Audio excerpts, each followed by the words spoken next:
لو حبايبي شلونكم؟ صباح الخير. اليوم وياكم راح اسوي العجين، اسوي خبز مال بيت مال طاوة. الحين ندي العجين، هذا كوب واحد ابيض، زين الابيض كوبين ابيض، نحط ابيض واسمر، وهذا الاسمر. زين كوب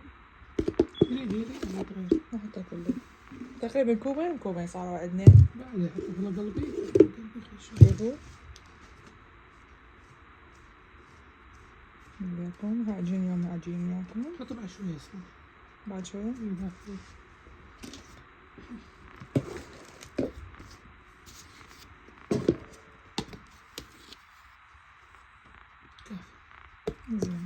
خذوا خمرة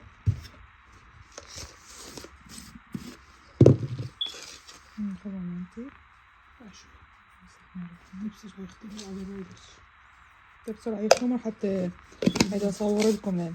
تاخذين وياك حتى ما أصور لكم نبدأ نضيف المي شوي شوي.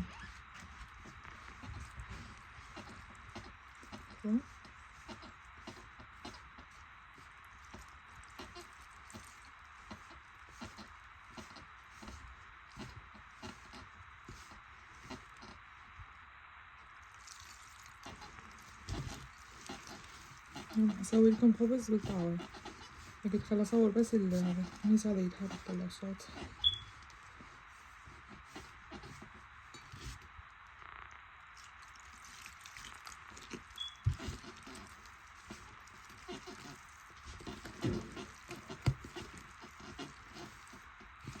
نبدأ نضيف المي شوية شوية لحد ما تتجانس عندنا العجينة. شو هسه بدت مية شوية، بعد نحتاج مي.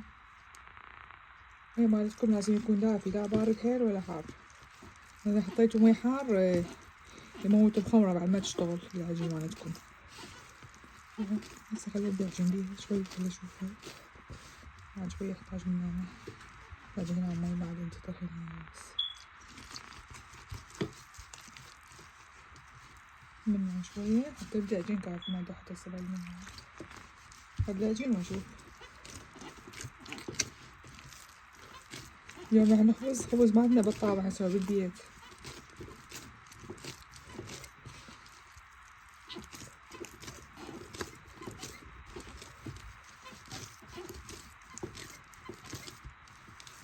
قلت يا ماما خلي نشتري لنا شو اسمه عجان اسهل اريح واسهل.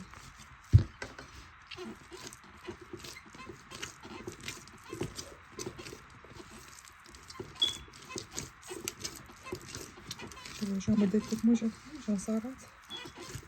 نحط لها شوية بعد بالاخير شوية احط لها ملح واحط لها هذا شوية زيت.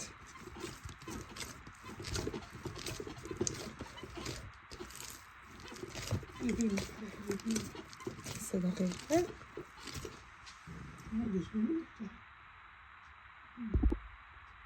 هسه حخلي حضيف لها شوية زيت.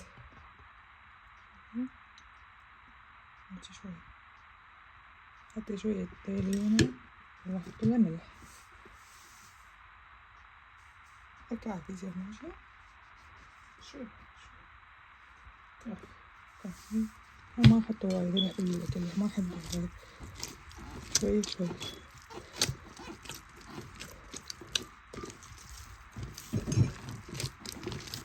سوي عجينة وسط يعني، لا كلش قوية ولا كلش لينة حتى تصير سهلة بالخبز يعني.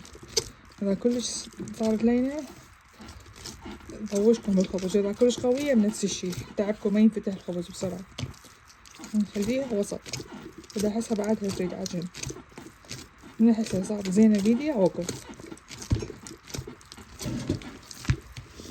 أنا هصور لكم هسه العجين ومن نخبزه من هصور لكم يعني. بس هسوي فيديو أول حتى ما يصير عليكم الفيديو طويل. شوفوا شلون صارت خبل ما شاء الله. شوفوها استعجنوها شوية في 5 دقايق بس هدوسنا على مكان. هنا يجي من نخبز بهالكمية كلش كافي علينا. وخلاص نسوي جديد، ما نحب يعني خبز يبقى عندنا هاي. ناكل منها ناكل اللي يبقى نفرزه بالثلاجة، كل ما نطلع بس نحميه، بس تحموه شوية يرجع عادي كان طيب.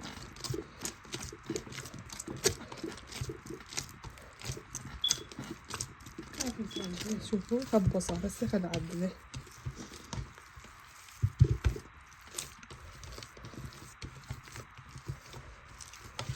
هسه نكمل نغطي الكيس ونحطه لحد ما يخرب. من يخرب ان شاء الله همينه راح اصوره لكم. لا تنسون اللايك مالتي واشتركوا بالقناة. ماشي، اتمنى لكم يوم سعيد. شوفوا خض بصل. مع السلامة.